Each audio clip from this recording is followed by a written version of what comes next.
మంటలు ఎగిసిపడుతూనే ఉన్నాయి. భారీగా లీక్ అవుతున్న గ్యాస్తో మంటలు కంట్రోల్ కావట్లేదు. మంటల్ని అదుపులోకి తెచ్చేందుకు అన్ని రకాల చర్యలు తీసుకుంటున్నారు అధికారులు. అగ్నిమాపక శాఖకు చెందిన అత్యాధునిక ఫైర్ ఇంజిన్స్తో పాటు ఓఎన్జీసీకి చెందిన అత్యాధునిక వాహనాలు ఘటనాస్థలిలో వాటర్ పంపించేస్తున్నాయి. అయితే బావిలో గ్యాస్ స్థాయి తగ్గే వరకు మంటల్ని అదుపు చేయడం కష్టమేనంటున్నాయి రెస్క్యూ టీమ్స్.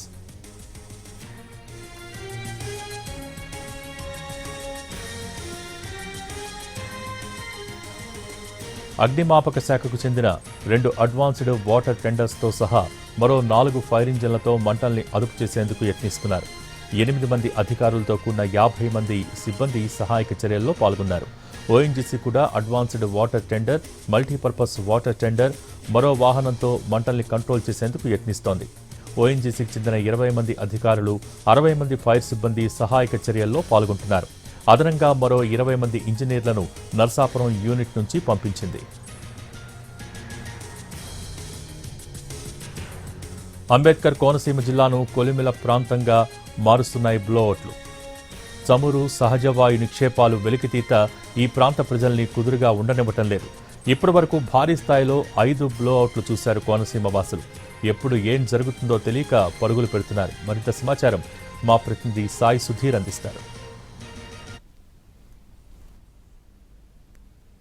అనేది పచ్చటి కోనసీమను పొలిమిల సీమగా మారుస్తుంది. ఎప్పటికప్పుడు గత కొన్ని సంవత్సరాలుగా చూసుకున్నట్లయితే ప్రతి 5 సంవత్సరాలకి బ్లోఅవుట్లు అనేది కామన్ గా మారిపోయింది. ప్రస్తుతం ఇరుసుమండ దగ్గర జరుగుతున్న ఈ బ్లోఅవుట్కి సంబంధించి ఇప్పటికిప్పుడే అదుపులోకి వస్తున్న పరిస్థితి ఈ మంటలకు సంబంధించి. కానీ గతంతో పోలిస్తే ప్రతి 5 సంవత్సరాలకి లేదా ప్రతి 10 సంవత్సరాలకి కూడా ఏదైతే బ్లోఅవుట్లు అనేది కామన్ గా అయిపోయింది. ఎక్కడికక్కడ బ్లోఅవుట్కి సంబంధించి కూడా ఇటు కోనసీమ వ్యాప్తంగా కూడా ఎక్కువగా రాజోలు, అదేవిధంగా అమలాపురం, ఇటు మరొక వైపు పి గన్నవరం, ముమ్మిడివరం నియోజకవర్గాల్లో ఈ చమురు సంస్థలకు సంబంధించిన కార్యకలాపాలు సాగుతూ ఉంటే అక్కడే ఎక్కువగా ఈ బ్లోఅవుట్లు అనేది ఎక్కువగా జరుగుతున్న పరిస్థితి. గతంలో చూసుకున్నట్లయితే 1993 మార్చిలో రాజోలు మండలం తూర్పుపాలెంలో జరిగిన ఈ బ్లోఅవుట్కు సంబంధించి దాదాపు వేల సంఖ్యలో కొబ్బరి చెట్లు పూర్తిగా దగ్ధమైపోయాయి. అదేవిధంగా మంటలు అంటుకోవడంతో దాదాపు ఈ కొబ్బరి చెట్లు కావచ్చు, అదేవిధంగా కొబ్బరి తోటలు పూర్తిగా నాశనం అయిపోయిన పరిస్థితి. మరొక దాదాపు వెల్ కిల్లింగ్ ఆపరేషన్ ద్వారా బావి మూసివేసి దాదాపు 26 రోజుల తర్వాత ఈ మంటలు అనేది అదుపులోకి వచ్చాయి. ఆ తర్వాత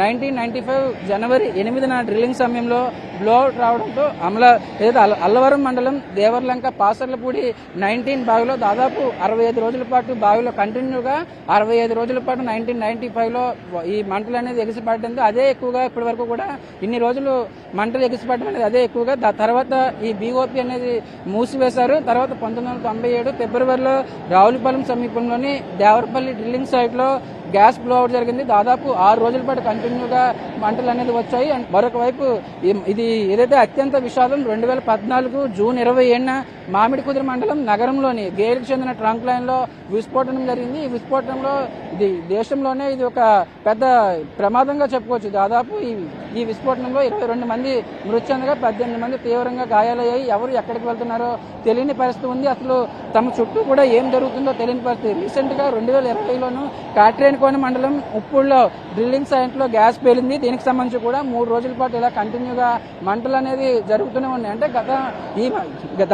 ప్రతి 5 సంవత్సరాలకు కావచ్చు, అదేవిధంగా ప్రతి 10 సంవత్సరాలకి ఈ బ్లోఅవుట్లు అనేది కొనసాగుతూనే ఉంది. ఈ బ్లోఅవుట్ల ఎఫెక్ట్ అనేది కోనసీమని ఎప్పుడు పచ్చగా కళకళలాడుతూ ఉండే కోనసీమని పొలిమల సీమగా మారుస్తుంది. దీనికి సంబంధించి కూడా ఇది చమురు, సహజ వాయువుల నిక్షేపాల వెలికితీతకు సంబంధించి ఎప్పటికప్పుడు ఈ ఓఎన్జీసీ కావచ్చు, ఇతర సంస్థలు తమ కార్యకలాపాలు కొనసాగించడం, దానికి అనుగుణంగానే బ్లోఅవుట్లు అనేది కూడా కామన్ అయిపోయింది. ప్రస్తుతానికైతే గతంలో 2014లో జరిగిన విస్ఫోటనంలోనే దాదాపు 22 మంది చనిపోవడం, ఆ తర్వాత అంతకు ముందు కానీ ఆ తర్వాత కానీ పెద్దగా ప్రాణ నష్టం లేకపోయినా భారీగా ఆస్తి నష్టం జరగడం, మరొకవైపు చుట్టూ దాని ఇంపాక్ట్ అనేది అక్కడితో అయిపోదు. ఎందుకంటే దాని ప్రభావం దానికి సంబంధించి కూడా గ్రామాలు, చుట్టుపక్కల గ్రామాలపై కూడా కంటిన్యూగా ఉంటుందని ఇటు నిపుణులు చెప్తున్నారు. దానికి అనుగుణంగానే ప్రస్తుతానికైతే ఈ గ్రామంలో ప్రస్తుతానికి ఈ బావికి సంబంధించిన ఈ